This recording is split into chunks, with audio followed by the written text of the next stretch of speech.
push that rock here with some math. Sometimes when we're integrating, U substitution doesn't quite work, but some simple algebra will get us out of the situation. So here, if I might let, I can't let U be the bottom, I'm not going to get an x squared when I take the derivative. But if I let U be the top, well then it doesn't matter that the derivative is linear, it's down in the denominator, that's not going to help us. So U sub's not going to work, parts isn't going to work. Let's do some simple algebra. If you have a trinomial or a polynomial of any sorts over a smaller polynomial, well, you can do some division. So I can divide x minus 1 into this numerator, x squared plus 5x plus 1. This is the numerator. It's also called the dividend. This is the denominator. It's also called the divisor. So I'm going to take the divisor into the dividend. X goes into x squared, x times, so I know that it must have been an x times an x to get this x squared. So I multiply the x by the x minus 1. That gives me x squared minus x, because x times negative 1 is negative x. Subtract. That's what the next step in division is. So this goes away. And then this is a tricky step, but 5 minus a negative actually gives me a plus. I get 6x here. Then bring down the next term and repeat the steps. How many times is x going to 6x? Well, it's going to go 6 times. 6 times x is 6x, and 6 times a negative 1 is a negative 6. Subtract. That goes away. 1 minus a negative 6, well, that's 7.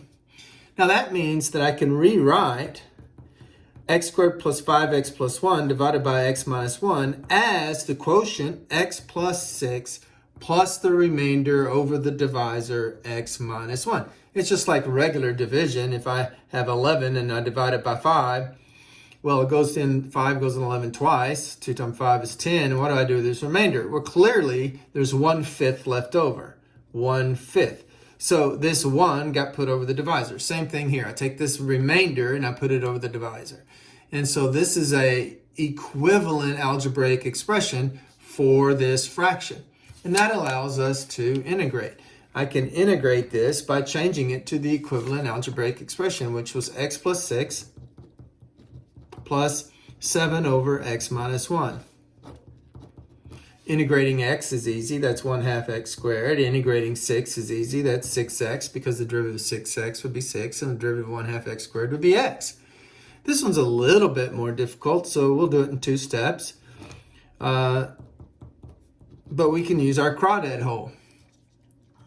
rule, okay? So this is a line. So first we'll kick the 7 out, I guess. Should have done that already. So this is the function 1 over the variable, but I've composed that function with a linear function. Well, you just integrate normally. So if I had 1 over x, it'd be the natural log of x, but absolute value. But it's linear, so I put this here. And then you put the reciprocal of the slope out front. But the reciprocal of 1 is just 1, so there's just a 1 out here being multiplied by the 7. So it's still 7. Then I have the 6x, and then I have the 1/2 x squared. So you get a line, and I'll get a pole, and we'll integrate at that crawdad hole. And there we have it.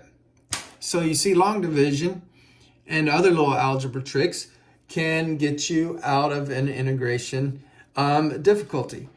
Here, let's do one more example. Here I can't long divide, but I can do a nice little algebraic trick of multiplying by an algebraic form of 1. So I'm going to multiply by, this is a negative x, see the negative? Okay, anyway, so I'm going to multiply by e to the x on top and bottom. So that means I'm multiplying by 1.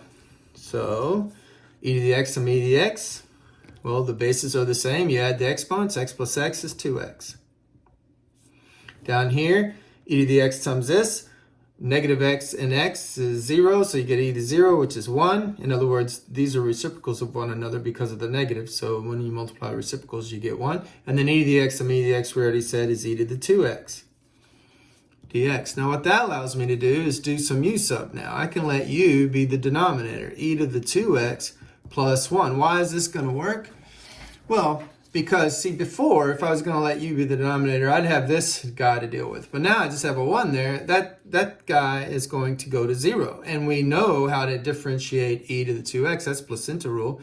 It's e to the 2x times the derivative of whatever's up here, so 2, and then don't forget your dx because we're in the differential u. Notice I almost have my numerator, e to the 2x dx, e to the 2x dx. Oh, that's okay. I'll multiply by 1 again. So I already multiplied by 1 once. I'll do it again. 1/2 times 2 is a fancy 1. And now I can take this du and put it in for this whole numerator. So I'm going to rewrite it as 1 du. And then u was the denominator. Oh, look, I'm just going to get a natural log again. So I get the natural log of u, absolute value. And I have the 1/2 out front. And I put the plus c, but we need to go back to x talk. So it's 1/2 times the natural log. This is always positive, so I can drop the absolute value. E to the 2x plus 1. Don't forget my plus c. So algebra can save you in integral calculus class. Math made simple. It's